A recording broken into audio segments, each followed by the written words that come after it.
ಶೇಂಗಾ ಇರ್ಬೋದು ಅಥವಾ ಕಡಲೆಕಾಳು ನಾವು ಕೊಡ್ತೀವಿ ಅದು ಇರ್ಬೋದು. ಅವುಗಳೆಲ್ಲ ಯಾವ ಭಾಗದ ಏನಿದಾವ, ಎಳ್ಳು ಇರ್ಬೋದು, ಬಿಳಿ ಎಳ್ಳು ಇರ್ಬೋದು, ಮತ್ತು ಕುಸುಬ್ ಇರ್ಬೋದು.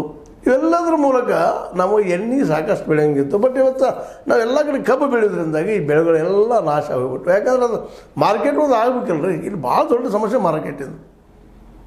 ಅದಕ್ಕಾಗಿ ಮೇಲೆ ನಾನು ಹೇಳ್ಕೊಳ್ತಾ ಇಡುವಂಥದ್ದು ಏನಪ್ಪ ಅಂದ್ರೆ, ಪ್ರತಿಯೊಂದು ಗ್ರಾಮ ಪಂಚಾಯತಿ ಮಾರ್ಕೆಟಿನ ಕೇಂದ್ರ ಆಗಬೇಕು ಅಂತ, ಅಲ್ಲಿ ಗೋಡೌನ್ಗಳ ನಿರ್ಮಾಣ ಆಗಲೇಬೇಕು ಅನ್ನುವಂಥದ್ದನ್ನು, ಪ್ರತಿ ಹಳ್ಳಿಗೂ ಒಂದು ಕೆರೆನೋ ಮತ್ತೊಂದು ನೀರಿನ ವ್ಯವಸ್ಥೆ ಅಲ್ಲಿ ಒಕ್ಕಲ್ತನಕ್ಕೆ ಆಗಲೇಬೇಕು ಅನ್ನೋದು ಇಷ್ಟು ಮಾಡಿ ಅಲ್ಲಿ ಮಾರ್ಕೆಟ್ ಮಾಡಿದರೆ ನಿಶ್ಚಿತವಾಗಿಯೂ ಈ ದೇಶದ ದೊಡ್ಡ ಸಮಸ್ಯೆಗಳು ಸಾಲ್ವ್ ಆಗ್ತಾವೆ.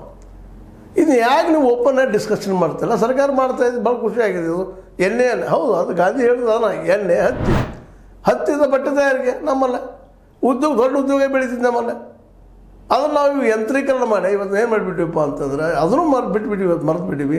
ಎಂಥ ಒಂದು ಕಾಲಕ್ಕೆ ಬಟ್ಟೆ ತಯಾರಿಕೆ ಇದೇ ಗೋಕಾಕದ ಫ್ಯಾಕ್ಟ್ರಿಗಳು ಆಗಿರ್ಬೋದು, ಬಟ್ಟೆ ತಯಾರಿಕೆಗೆ ಗುಜರಾತದ ಸೂರತ್ ಆಗಿರ್ಬೋದು, ಕರ್ನಾಟಕದ ಗುಡ್ಡ ಆಗಿರ್ಬೋದು, ರೌಕೆಬನಟ್ಟಿ ಆಗಿರ್ಬೋದು, ಪ್ರತಿಯೊಂದು ಗ್ರಾಮ ಸಹಿತ ಇನ್ನೂ ಹಾಕಿದರೆ ಅಲ್ಲಿ ನೂಲು ತಯಾರು ಮಾಡಿ ಪ್ರತಿ ಹಳ್ಳಿಗೂ ಸಪ್ಲೈ ಮಾಡಿದರೆ ಇವತ್ತು ಉನ್ನತವಾದಂಥ ಬಟ್ಟೆ ತಯಾರಿಕೆ ಆಗ್ತಾಯಿತ್ತು. ಮತ್ತು ಅದರಿಂದ ದುಡ್ಡು ತಿರುಗ್ತಾಯಿತ್ತು, ಉದ್ಯೋಗ ಅದು.